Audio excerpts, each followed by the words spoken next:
নমস্কার, কেমন আছেন? আশা করছি খুবই ভালো আছেন।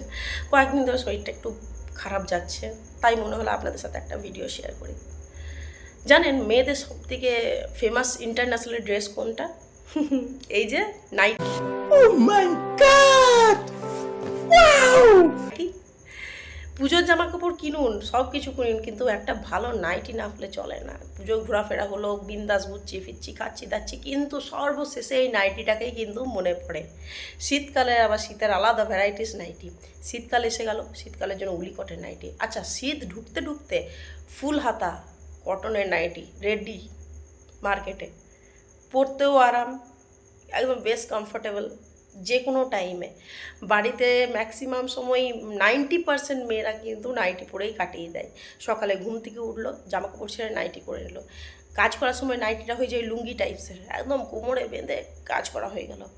পাড়ার বাজারে দোকান যাবেন, নাইটির উপর একটা ওড়না নিয়ে নেন, চলে যায়। অনেকে আবার গামছা নিয়েই চলে যায়, কোনো ব্যাপার নেই। পুজো করবেন, মাথায় একটা ওড়না নিয়ে নিন গায়ে নাইটির সঙ্গে, বিন্দাস চলে গেল।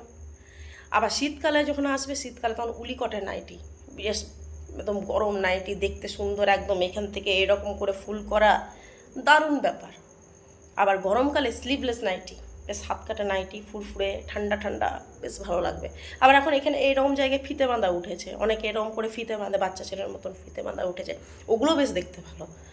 আর দামও এমন কোনো বেশি নয়, 250, 300, 400 টাকার মধ্যে ভালো ভালো নাইটি পেয়ে যাবেন, পরেও আরাম, সস্তাই পুষ্টিকর। তো এই নাইটি হচ্ছে আমাদের মেয়েদের ইন্টারন্যাশনাল ড্রেস। নাইটির আগে কিন্তু কিছু নেই। বিয়েবাড়ি গিয়েছেন, বিয়েবাড়িতে গোটা বিয়েবাড়িটা আপনি ভালো ভালো ড্রেস পোশাক পরে ঘুরলেন, শাড়ি পরলেন, চুড়িদার পরলেন, লেহেঙ্গা পরলেন, কিন্তু দিনের শেষে সেই নাইটি, মানে নাইটিটা এতটাই কমফোর্টেবল করে দিয়েছে মেয়েদের যে নাইটি ছাড়া তাদের আর অন্য কোনো কিছু মনে পড়ে না। একদম ফেমাস ড্রেস, আমি নিজেই পরে বসে আছি এখন নাইটি। আমি তো পুজোর সময়তে ড্রেস পোশাক যাই কিনি না কেন, 7-8খানা ভালো ভালো নাইটি কিনবো, কারণ সকাল দিকটা একটু নাইটি পরতে হবে। তো এই নাইটি হয়ে কিন্তু আলাদা রকম ব্যাপার। হ্যাঁ, আবার যারা একটু বয়স্ক হয়ে যায় তারা আবার ওই নাইটির উপরে কি হাউস কোট পরে, যাতে নাইটিটা অতটা বোঝা না যায়, মানে প্রত্যেকটা লচা লচা বোধ করে, তো হাউস কোট পরে নিলে একটু বোঝা যাবে না, কিন্তু সেইটা বাবা নাইটিটাই তো পরেছিস, এটা তো বোঝো। নতুন যারা মা হয় তাদের জন্য ফিট করাতে একটু অসুবিধা হয়, তাদের জন্য এই সামনে বোতামওয়ালা নাইটি থাকে, ঠিক আছে। আবার বিয়ে যদি হলো, ওহো, বিয়ের পরে আমি নিজেই পেয়েছি এরকম গিফট, বিয়ের পর আবার আলাদা নাইটি।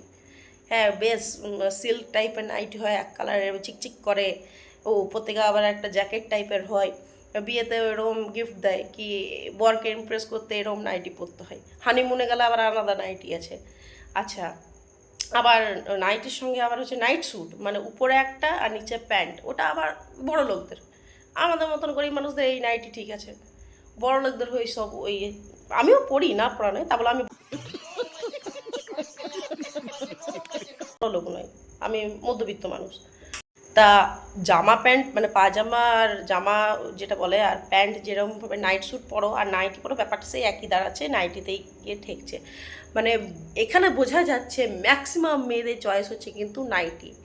আমার মতন কে বাড়িতে এরকম নাইটি পরে থাকো, বা সবাই পরে, আমার মতন একা বলবো না, সবাই নাইটি পরে। তো আমি যে কথাগুলো বললাম যে কমফোর্টেবল ক্লথ হিসেবে নাইটিকে আমি ভোট করছি সব কাজের জন্য।